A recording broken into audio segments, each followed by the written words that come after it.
أعوذ بالله من الشيطان الرجيم بسم الله الرحمن الرحيم في قلوبهم مرض فزادهم الله مرضا ولهم عذاب أليم بما كانوا يكذبون صدق اللہ العظیم۔ ان کے دلوں میں بیماری ہے، پس زیادہ کرتے ہیں اللہ ان کی بیماری کو، اور ان کے لیے دردناک عذاب ہے ان کے جھوٹ کہنے کی وجہ سے۔ قرآن پاک سے نفع اٹھانے سے محروم ایک طبقے کا ذکر ہو رہا ہے جنہیں منافقین کہتے ہیں۔ رکوع کے آخر تک انہی کے حالات ہیں۔ انسان دو چیزوں سے بنا ہے، ایک جسم، دوسری روح۔ جیسے جسم بیمار ہوتا ہے، مرض لاحق ہوتا ہے، ایسے ہی روح بھی بیمار ہوتی ہے، روح کو بھی مرض لاحق ہوتا ہے۔ بیماری اور مرض کہتے ہیں جس مناسب اعتدال پر اللہ جل شانہ نے جس چیز کو پیدا کیا اس میں خرابی آ جائے۔ انسانی جسم ہے، اسے مناسب ٹیمپریچر پر پیدا کیا گیا، زیادہ ہو تب پریشانی، کم ہو تب پریشانی۔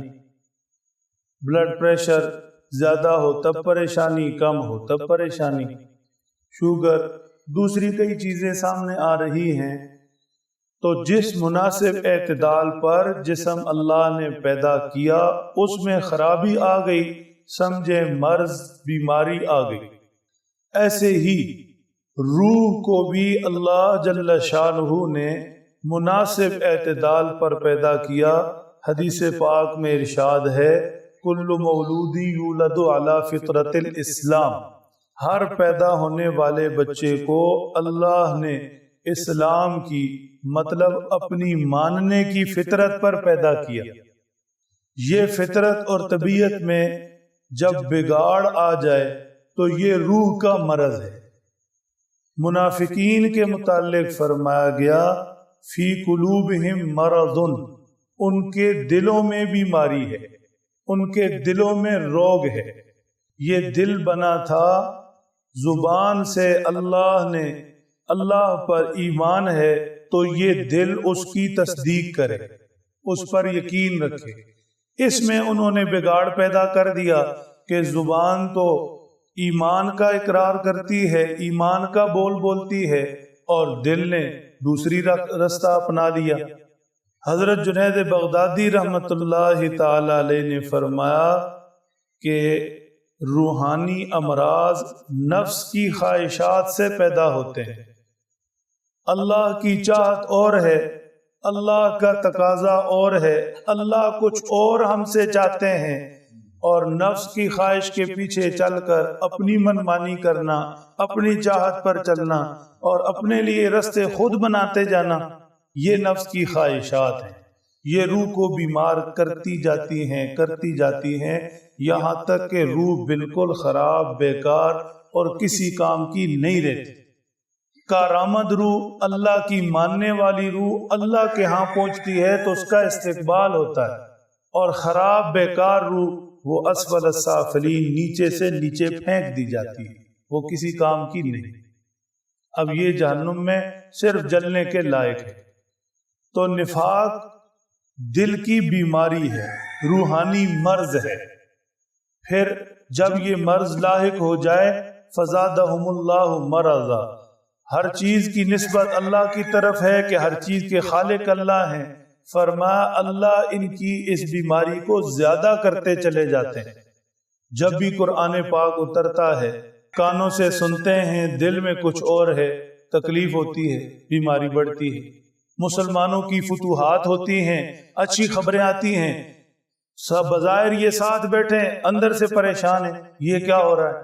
اور پھر ہر وقت یہ دھڑکا لگا رہنا کہ کہیں ایسے نہ ہو کہ ہمارا نفاق، ہماری منافقت کھل جائے، تو بیماری بڑھتی چلی جاتی ہے اور بڑھتی چلی جاتی ہے۔ نفاق اور منافقت اصل میں اپنے آپ سے جنگ ہے۔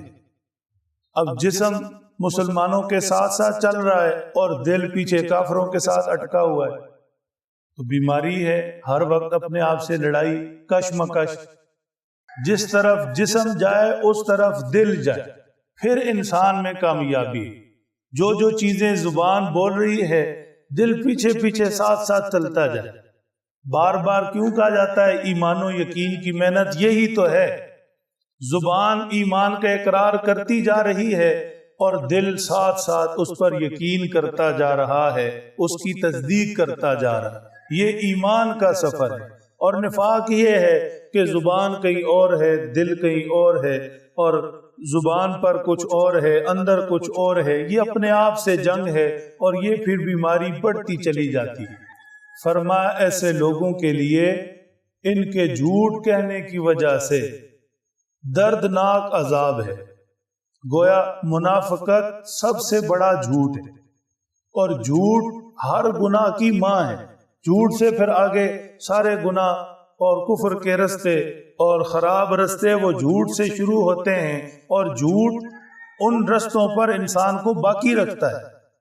ایک صاحب نبی پاک صلی اللہ تعالی علیہ وسلم کی خدمت میں حاضر ہوئے، عرض کی کہ میں نے اسلام قبول کر لیا، لیکن مجھے پتا چلا کہ آپ کے ہاں تو بڑی پابندیاں ہیں، یہ تو میرے لیے بڑا مسئلہ ہے، اور فلاں فلاں گناہ ہیں، یہ تو میں چھوڑ ہی نہیں سکتا، میں تو پھنس گیا۔